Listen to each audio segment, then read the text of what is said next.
Don't come. Only elites are invited. You'll ruin my image. That was the first thing I saw.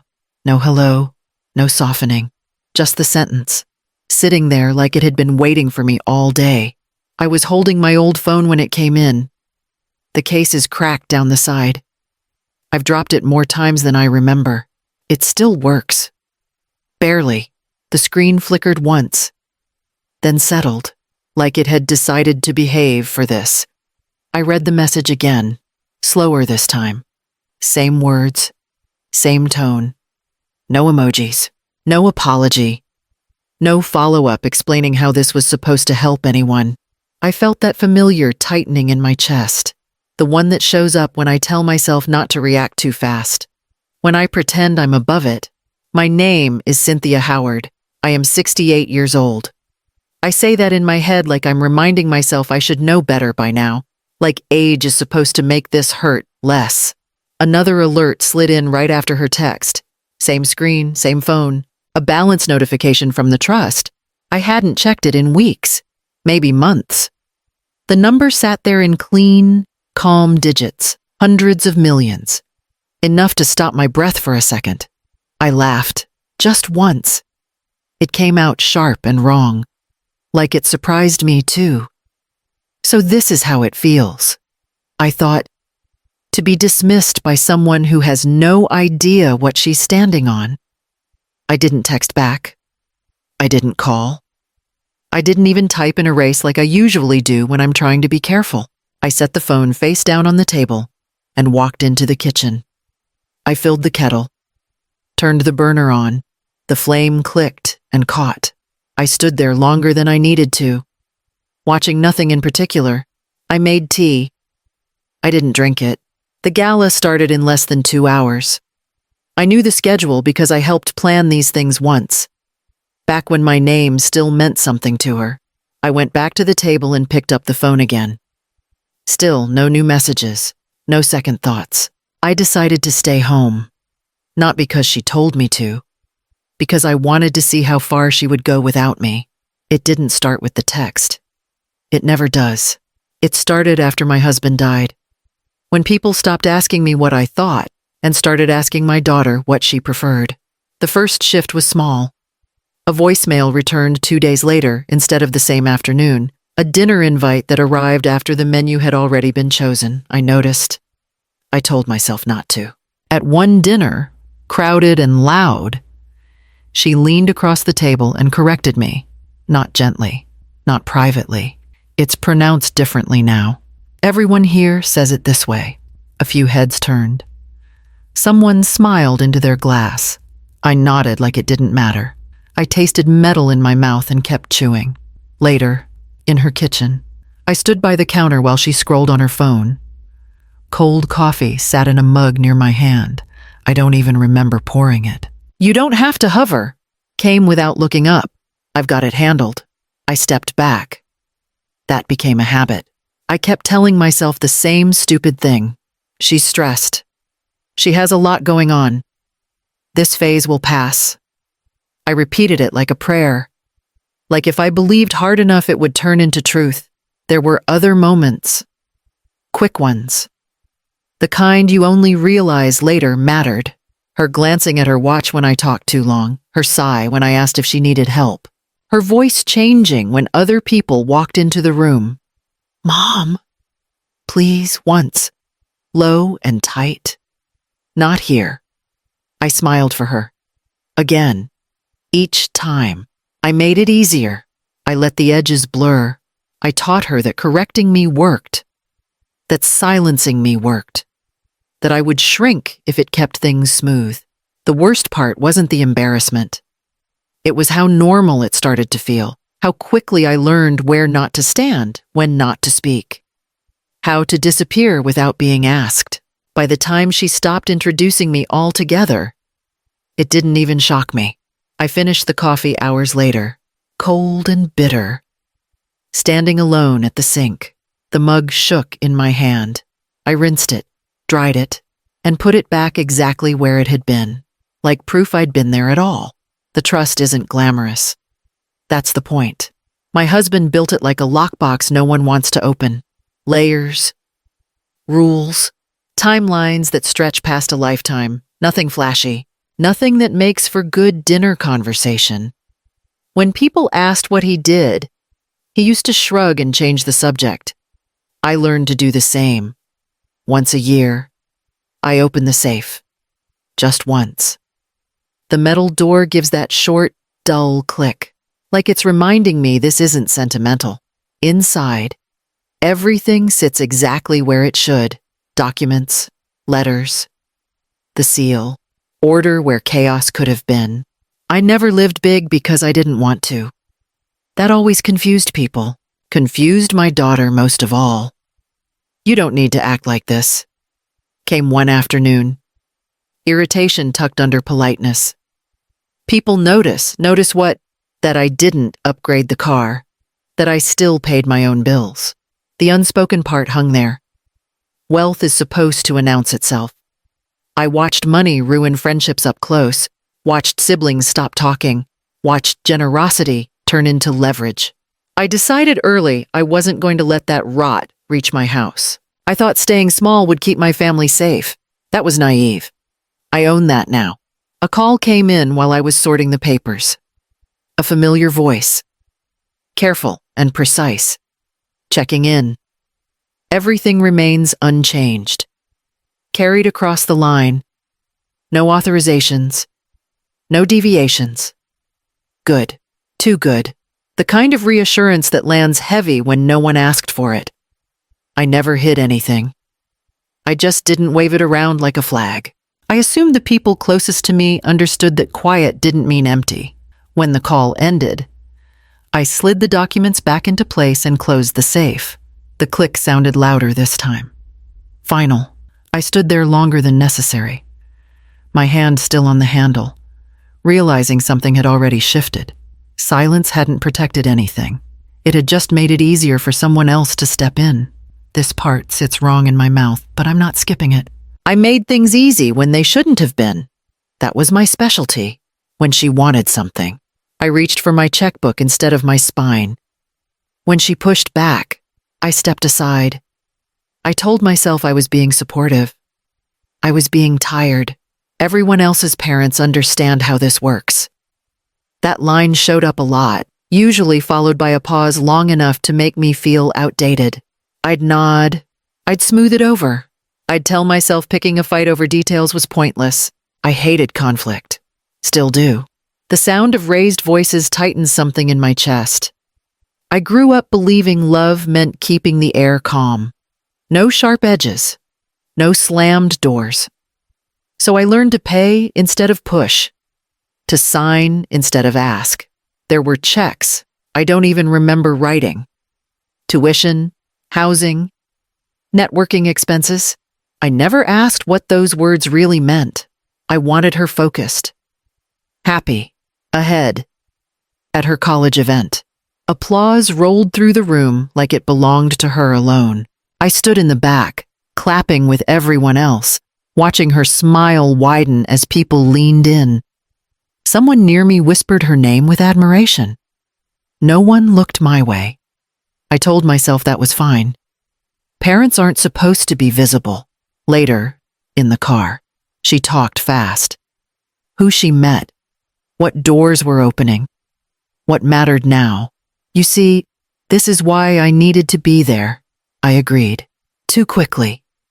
Somewhere along the way, I taught her that approval was currency, that being liked was safety. That truth could wait if it made things awkward. I didn't say that out loud, but she learned it anyway. The habit stuck. Every time she pressured, I yielded. Every time I yielded, she pressed harder. By the time I noticed the pattern, it felt permanent, like a groove worn too deep to climb out of. That night, I found an old copy of one of those checks in a folder I hadn't opened in years. My signature stared back at me, familiar, automatic. I closed the folder and didn't put it away. I left it on the table, exactly where I could see it. I found the document by accident. That's the part that still makes my hands shake. It was buried in a forwarded attachment, sent from an address I didn't recognize. clipped to an email thread that didn't include me until the very end. The subject line was cheerful. Sponsorship confirmation, gratitude, looking forward.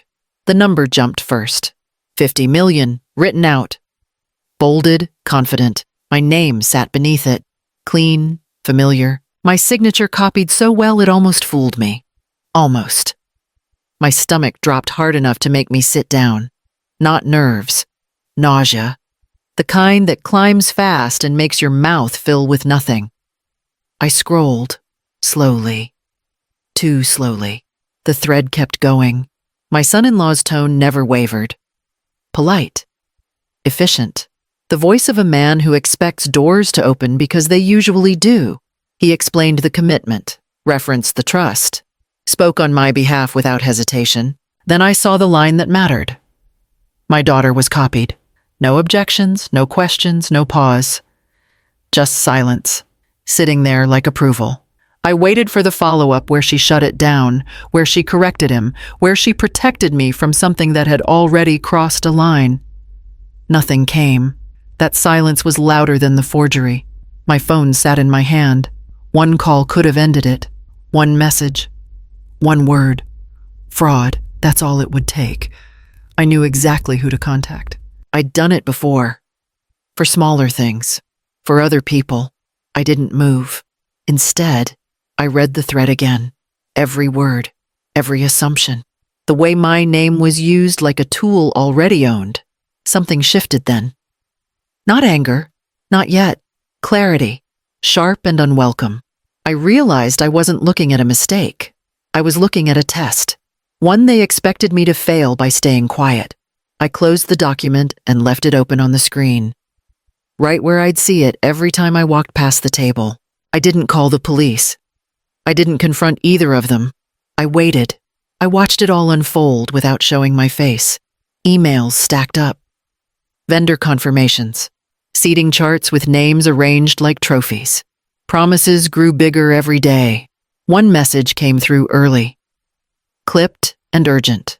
We'll need final authorization before the end of the week. Another followed. Smoother. Everyone's excited. This is going to be huge. My phone stayed in my hand. My finger hovered over the screen, shaking just enough to notice. One tap could have stopped it. One word could have pulled the brakes. I didn't touch it. I told myself I needed more clarity. I told myself timing mattered. I told myself I was being careful, not afraid. None of that landed right. A call from my daughter came in that afternoon. Bright voice, fast pace. We're almost there. I knew you'd understand. Understand what the theft, the gamble, the way my name was being spent like credit. I let the call end without answering. That hurt in a new way. Not sharp. Heavy. Another email arrived. My son-in-law again. Confident as ever. Everything's lining up. We're covered. Covered by me. Without me. I scrolled back to the thread where my daughter had been copied. Still no response from her. Not then. Not now. Silence doing the work of permission. That's when it landed. She wasn't hoping I wouldn't notice. She was counting on me not acting. Counting on the version of me that steps aside. Smooths things over. Keeps the peace. The forgery was one thing. This was worse. I set the phone down on the table and forced my hand away from it. The urge to intervene pulsed hard. Almost painful. I stayed still. If I moved now, they'd call it a misunderstanding. If I waited, the truth would have nowhere to hide. That night, another confirmation came through. Final numbers. Final guest list. I locked the phone and turned it face down. For the first time, staying quiet felt less like weakness and more like a line I hadn't crossed yet. The gala was already underway when my phone began to light up. Socks on. Television muted. The screen kept waking itself. An unfamiliar number pushed through first. Tight voice. Professional panic. We're having trouble processing the initial payment. Before I could respond, another call cut in. Then another. Different accents. Same problem. Our terminal isn't clearing. We're being told the account is unavailable. We need authorization now. I had frozen the trust earlier. One click, no speech. No warning, just a decision that had been waiting for weeks. The calls stacked. I let them ring. I let the silence do its work. A message followed, clipped and urgent. Guests are here. Vendors are asking questions. Then one more, sharper. Can you confirm who controls the funds? I didn't answer. I watched the screen glow and dim.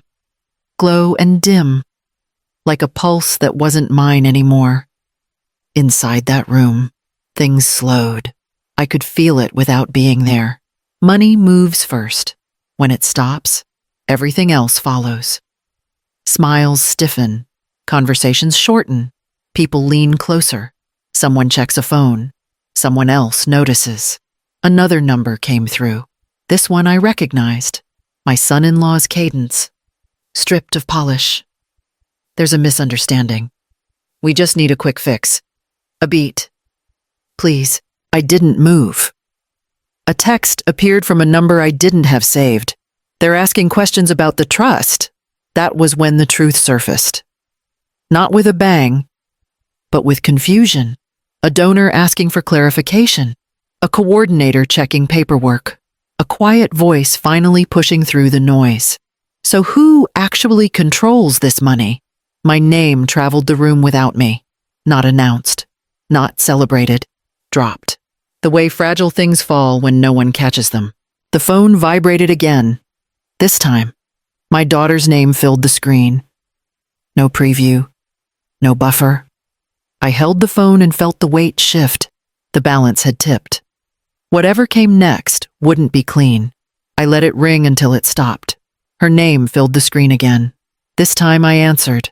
The sound on the other end was uneven, breath-catching, words tripping. You set me up. You let this happen. I waited for my pulse to race. It didn't. We're being humiliated. She pushed on, anger breaking through the crying. People are staring. They're asking questions I can't answer. That word can't landed heavy. Not won't. Not didn't. Can't. I trusted you, she added.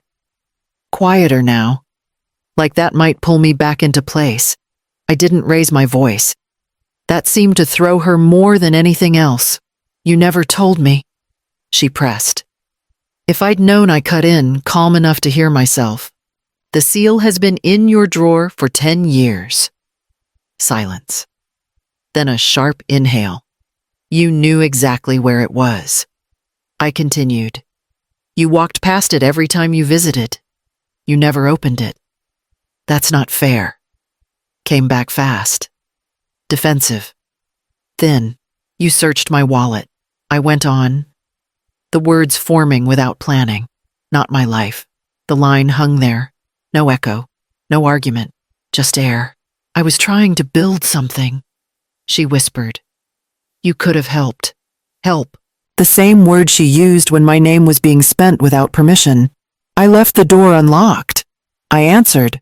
You chose the shortcut. Her breathing slowed. The crying stopped. Something colder took its place. So what now? The question wasn't a request. It was a demand wrapped in panic. I looked at my hand on the table. Steady. That surprised me. Now I protect what's mine. Came out evenly, including myself. Another pause. Longer this time. The kind that stretches because both people know what's coming next. You're doing this to punish me. She tried. No. I answered. I'm stopping. I ended the call before she could fill the space with anything else. The phone felt heavier after. Not with guilt, with consequence. I set it down and opened the folder on my desk, the one I hadn't touched yet, the one that would make everything official. The audit took one motion, a checkbox, a confirmation screen. No drama, no warning. The system did exactly what it was built to do. A call came in less than an hour later. Careful voice. Measured pace. We're initiating a full review. Good. Another message followed, more strained. There may be exposure here. I didn't respond. I let professionals earn their fees. I was done explaining myself to anyone. My daughter tried again that night. No apology this time. Just urgency. We can fix this if you stop it now. Stop what? The truth moving on its own. By morning, things started to disappear. Quietly. Her name dropped from an event page, a committee list updated without it. Someone I recognized from years back sent a short note meant for someone else. I wasn't supposed to see it. I did. Best to create distance for now. Distance. Such a clean word. The calls slowed. The tone changed. Fewer demands. More silence. That silence spread fast. Invitations dried up. Not revoked, just never sent. Phones stopped ringing. Not slammed down, simply unanswered. No headlines followed. No public spectacle. Just absence where access used to be. I kept my phone nearby out of habit. The email notification sound stayed off. There was nothing to announce anymore. A message from a legal contact came through late in the afternoon. We'll proceed. That was it. No emotion attached. Just forward motion. I felt relief settle first. Light. Almost embarrassing. Then grief followed, heavier. Slower. Both sat there together. Neither canceled the other out. That evening, I opened the folder on my desk again. The last document waited at the bottom. The one that didn't involve committees or lawyers. The one that involved me. I slid it free and held it without signing. Not yet. I packed one bag, just enough. Clothes folded wrong on purpose so I wouldn't overthink it. I left things behind without checking twice. Before I locked the door, my phone buzzed. One last message from her. Short. Controlled. This doesn't have to be permanent. Permanent. Such a careful word. It assumes options. It assumes I'm waiting. I'm not fixing this for you. Went back. Steady and plain. I'm done stepping in. 3 dots appeared. Disappeared. Appeared again. Nothing followed. I locked the door and stood there longer than I needed to. Hand still on the knob. Muscle memory fighting reality. Then I turned away. At the airport, I bought coffee that tasted burned and too hot. It grounded me. Something simple I could hold without it being taken or questioned. I sat there watching the screen change. Destinations flipping. My name called once. Just once. Another message came through while I waited. Not from her. From a number I hadn't saved. We'll proceed with the final filings. Good. That was the end of my part. I don't know if I'll ever speak to my daughter again. I don't know if that makes me strong or cruel. I know that choosing space feels different from running. It feels deliberate. When my flight was called, I didn't hesitate. I picked up my bag and walked forward. No one stopped me. No one asked me to stay. Here's what I learned. And it's mine to carry. Silence teaches people what they can take. Boundaries teach them what they cannot. Thank you for staying with me through this. If any part of it sounded familiar, I'd like to hear what you think in the comments. I'm still figuring things out, but I'll keep sharing these stories as I go. If you want to stay for the next one, you know where to find me.